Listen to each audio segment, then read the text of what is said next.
Pembelajaran berdiferensiasi yang dilakukan saat PBM di kelas maupun di luar kelas memiliki beberapa indikasi. Di antaranya, berbasiskan proyek, merdeka belajar.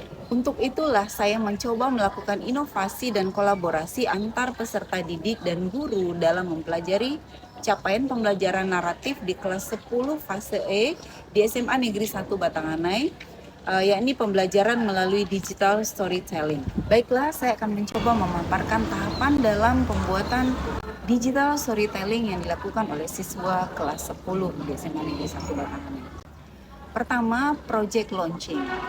Pada bagian ini, guru menjelaskan tentang digital storytelling, tahapan dan proses pelaksananya, lalu mencari cerita yang dianggap relevan dengan kehidupan peserta didik serta mengandung nilai moral di dalamnya. You have finished the job, right? Tugasnya ini sudah selesai kan ya? Okay. Do you still remember that? Do you remember that? Masih ingat ya? So as I talked to you last week, that we are going to make a project, students project. Do you like making project? Kedua, brainstorming. Di sini peserta didik mencoba mengkonstruksi ide sesuai dengan topik yang dipilih. Mereka disarankan untuk mengambil cerita rakyat atau dongeng yang berhubungan dengan kearifan lokal setempat. Mereka juga diajak menonton video agar mendapatkan gambaran tentang cerita yang akan diangkat nantinya.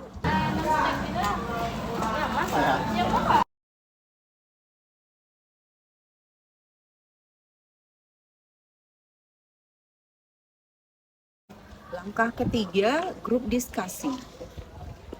Peserta didik dibagi berkelompok dan mereka mendiskusikan cerita yang dipilih, berbagi peran, serta mulai melakukan riset dalam mencari media seperti gambar, audio, cerita, musik, bahkan aplikasi apa yang akan mereka gunakan seperti CapCut, KineMaster, Canva, Alight Motion, dubbing, ibispen, comic strip, anime, dan sebagainya.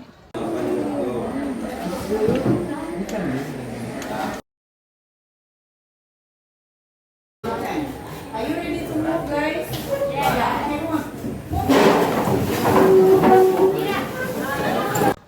Langkah keempat, storyboarding dan sketching.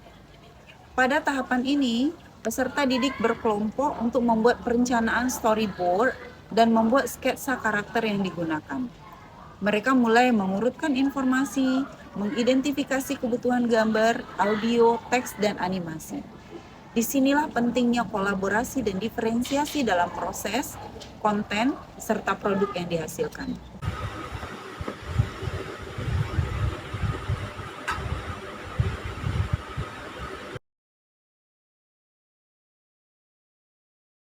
Tahapan kelima yaitu dubbing dan finishing.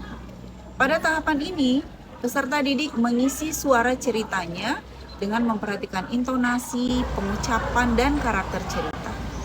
Peserta didik diberikan beberapa alternatif atau kebebasan dalam memilih aplikasi teknologi yang mereka gunakan.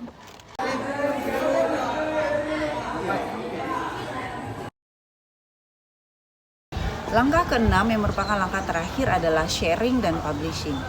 Digital storytelling yang dihasilkan dibagikan dan dipublikasikan pada media sosial seperti Instagram, WhatsApp Group, Facebook maupun YouTube serta kanal lainnya agar bisa menjadi inspirasi bagi peserta didik maupun guru-guru lainnya serta memberikan kesempatan kepada peserta didik untuk merefleksikan proses pembuatan digital storytelling.